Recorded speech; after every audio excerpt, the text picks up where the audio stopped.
खजाने की खोज।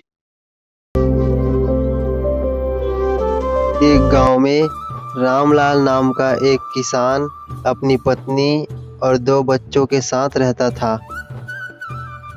रामलाल बहुत मेहनती था।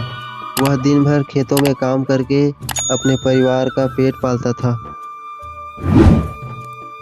और रामलाल का लड़का बहुत आलसी थे। वे दिन भर गांव में इधर-उधर घूमते रहते थे।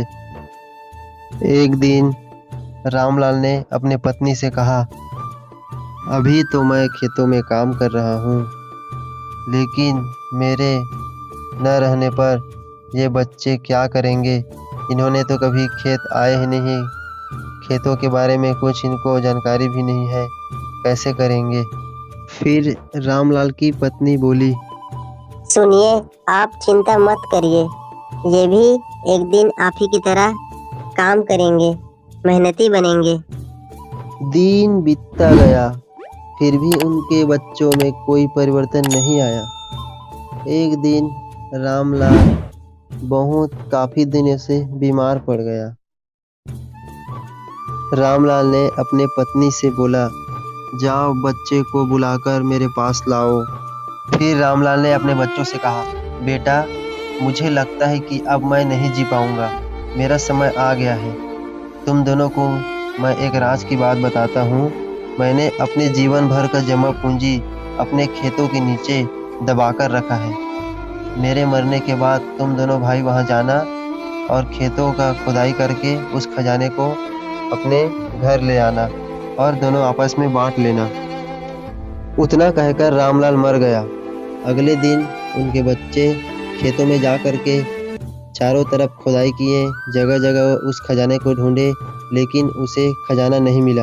आखिरकार वो निराश होकर के अपने माँ के पास गया। माँ, हमने तो खेत की चारों तरफ खुदाई किए, फिर भी हमें खजाना नहीं मिला। फिर उसकी माँ बोली, बेटा, तुम्हारे पिताजी ने ये घर और खेत ही कमाया है, यही उनका खजाना है। बेटा, तुमने खेत अगर खुदाई कर दिए हो तो उसमें बीज बो दो। फिर उसके बच्चे ने उसमें बीज बोया। माँ के कहे अनुसार उसमें पानी डालते गए। कुछ समय बाद फसल अच्छा पककर तैयार हो गया। फिर उस फसल को बेचकर उनको अच्छा मुनाफा मिला।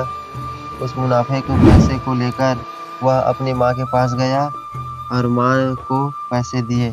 फिर माँ बोली, बेटा, तुम्हारी मेहनत ही असली खजाना है। यही बात तुम्हारे पिताजी तुम्हें समझाना चाहते थे।